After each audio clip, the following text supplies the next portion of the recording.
നിങ്ങൾക്ക് മനോഹരമായ ഒരു മസ്കുലർ ശരീരം വേണം. വളരെ സിമ്പിൾ ആയിട്ടുള്ളൊരു കാര്യം പറഞ്ഞുതരാം. 2-3 മണിക്കൂർ കഷ്ടപ്പെട്ട് ജിമ്മിൽ വർക്കൗട്ട് ചെയ്താൽ മതി, അടിപൊളി മസിൽ ഉണ്ടാവും. ഇങ്ങനെ നിങ്ങളോട് ആരെങ്കിലും പറഞ്ഞിട്ടുണ്ടാവാം, അല്ലെങ്കിൽ ഇങ്ങനെ ചെയ്യുന്ന ആൾക്കാരെ നിങ്ങൾ ജിമ്മിൽ കണ്ടിട്ടുണ്ടാവാം അല്ലെ?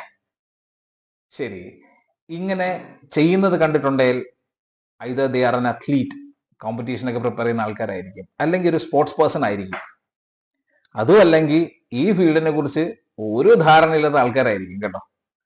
അപ്പൊ എന്തുകൊണ്ടാണ് ഇവരിങ്ങനെ പറയുന്നതെന്ന് നമുക്ക് നോക്കാം. ഹ്യൂമൻ ബോഡി റൺ ചെയ്യുന്നത് മെയിൻ 3 എനർജി സിസ്റ്റത്തിന്റെ സഹായത്തോടെയാണ്. ഓരോന്നും ആക്ടിവേറ്റ് ചെയ്യപ്പെടുന്നത് അല്ലെങ്കിൽ കിക്ക് ഇൻ ചെയ്യപ്പെടുന്നത് based on how intense and how long your activities. ഈ 3 മെയിൻ എനർജി സിസ്റ്റംസ് ഏതൊക്കെയാണെന്ന് നമുക്ക് നോക്കാം. ഒന്ന് ATP PC സിസ്റ്റം എന്ന് വിളിക്കുന്നു. എക്സ്പാൻഡ് ചെയ്യുമ്പോൾ അഡിനോസൈൻ ട്രൈഫോസ്ഫേറ്റ് ഫോസ്ഫോക്രിയേറ്റിൻ സിസ്റ്റം. ഇത് മസിലിൽ സ്റ്റോർ ആയിരിക്കുന്ന എനർജിയാണ് യൂസ് ചെയ്യുന്നത്. It is use for quick and explosive movements. ഇതിന്റെ ഡ്യൂറേഷൻ എന്ന് പറയുന്നത് 0 to 10 സെക്കൻഡ്സ് മാത്രമാണ്. ഇതിന് എക്സാമ്പിൾ ആയിട്ട് പറയാനാണെന്നുണ്ടെങ്കിൽ ഒരു സ്പ്രിന്റോ അല്ലെങ്കിൽ ഒരു ഹെവി ലിഫ്റ്റോ ഒക്കെ നമുക്ക് പറയാം. രണ്ടാമത്തെ സിസ്റ്റത്തിന്റെ പേരാണ് glycolytic system. It uses glucose as energy. ഇത് സഹായം ആകുന്നത് നോർമൽ റെസിസ്റ്റൻസ് ട്രെയിനിങ് എനർജിയും. ഇതിന്റെ ഡ്യൂറേഷൻ വരുന്നത് 10 സെക്കൻഡ്സ് മുതൽ 2 മിനിറ്റ്സ് വരെയാണ്. മൂന്നാമത്തെ എനർജി സിസ്റ്റത്തിന്റെ പേരാണ് oxidative system. It taps into your fat sources. അപ്പൊ ഇതിന്റെ ഡ്യൂറേഷൻ എന്ന് പറയുന്നത് 2 മിനിറ്റ്സ് മുതൽ അങ്ങോട്ടാണ്, ഫോർ an hour. അപ്പം ഇത് സഹായമാവുന്നത് സ്റ്റഡി സ്റ്റേറ്റ് ആക്ടിവിറ്റി, ലോങ്ങർ ഡ്യൂറേഷനുള്ള ആക്ടിവിറ്റിക്ക് വേണ്ടിയിട്ടാണ്. ഇനിയാണ് ആ ചോദ്യം, what happens if all 3 energy sources are depleted? എന്നിട്ട് വീണ്ടും പുഷ് ചെയ്യാണ് എക്സസൈസ് ഒക്കെ ചെയ്യാൻ വേണ്ടി. Now your body gets into a survival mode. ബോഡിക്ക് വേറെ ഫ്യൂവൽ സോഴ്സ് ഒന്നുമില്ല, so body is force to break down muscle protein.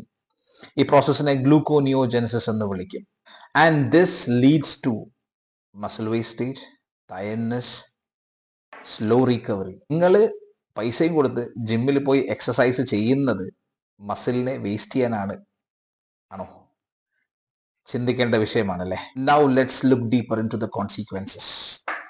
CNS fatigue. Central nervous സിസ്റ്റത്തിന് ഗ്ലൂക്കോസ് കിട്ടിയില്ലെങ്കിൽ എന്ത് സംഭവിക്കും?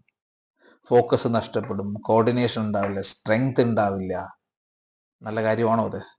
രണ്ടാമത്തേത് ഇലക്ട്രോലൈറ്റ് ഇംബാലൻസ് ആൻഡ് ഡീഹൈഡ്രേഷൻ. ഈ 2-3 മണിക്കൂർ പുഷ് ചെയ്യാനായിട്ട് അല്ലെങ്കിൽ എത്രത്തോളം നിങ്ങൾ വേർക്കും അല്ലെ? അപ്പൊ അതിൽ കൂടെ നിങ്ങളുടെ എസെൻഷ്യൽ ആയിട്ടുള്ള അല്ലെങ്കിൽ ഇമ്പോർട്ടൻ്റ് ആയിട്ടുള്ള സോൾട്സ് നഷ്ടപ്പെടും. അപ്പൊ എന്ത് സംഭവിക്കും? ഫോർ പെർഫോമൻസ്, മസിൽ ക്രാംസ് ഉണ്ടാവും, നല്ല തലവേദന വരും. മൂന്നാമത്തേത് ഹോർമോണൽ സ്ട്രെസ് റെസ്പോൺസ്. നമ്മുടെ സ്ട്രെസ് ഹോർമോണായ കോർട്ടിസോൾ റൈസപ്പ് ആവുകയും and immunity drops, inflammation increases, worst of all നമ്മുടെ testosterone level crashes, no recovery, no muscle growth. അടുത്ത പ്രാവശ്യം നിങ്ങൾ വളരെ അഭിമാനത്തോടു കൂടി 2-3 മണിക്കൂർ വർക്കൗട്ട് ചെയ്യുമ്പോൾ നിങ്ങൾ നിങ്ങളോട് തന്നെ ചോദിക്കുക, ഞാൻ ഈ ജിമ്മിൻ്റെ അകത്ത് എന്തെങ്കിലും നേടുകയാണോ അതോ നഷ്ടപ്പെടുത്തുകയാണോ എന്നുള്ളത്.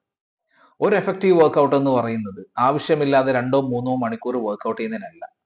നമ്മുടെ ലൈഫ് സ്റ്റൈൽ അനുസരിച്ച്, നമ്മുടെ ഫിറ്റ്നസ് ഗോൾ അനുസരിച്ച്, നമ്മുടെ സ്ട്രെസ് ലെവൽ അനുസരിച്ച് വളരെ ഫോക്കസ്ഡ് ആയി മനോഹരമായി സ്ട്രക്ചർ ചെയ്ത ഒരു ഐഡിയൽ വർക്കൗട്ട് ടൈമിനുള്ളിൽ വരുന്ന ഒരു എക്സസൈസിനെയാണ് നമ്മൾ ഒരു നല്ലൊരു വർക്കൗട്ട് എന്ന് പറയുന്നത്. ഇനി നിങ്ങളുടെ തീരുമാനമാണ്. Who do you want to listen to? So-called fitness celebrities or the real informant? If this information made you rethink your training style, do subscribe and comment your thoughts below. എന്നിട്ട് നിങ്ങൾ ഈ പറഞ്ഞ പോലെ ആരെങ്കിലും ഇങ്ങനെ ഒത്തിരി ആവശ്യമുള്ള ട്രെയിനിങ് ചെയ്യുന്ന അവർക്ക് ഈ വീഡിയോ അയച്ചു കൊടുക്കുക.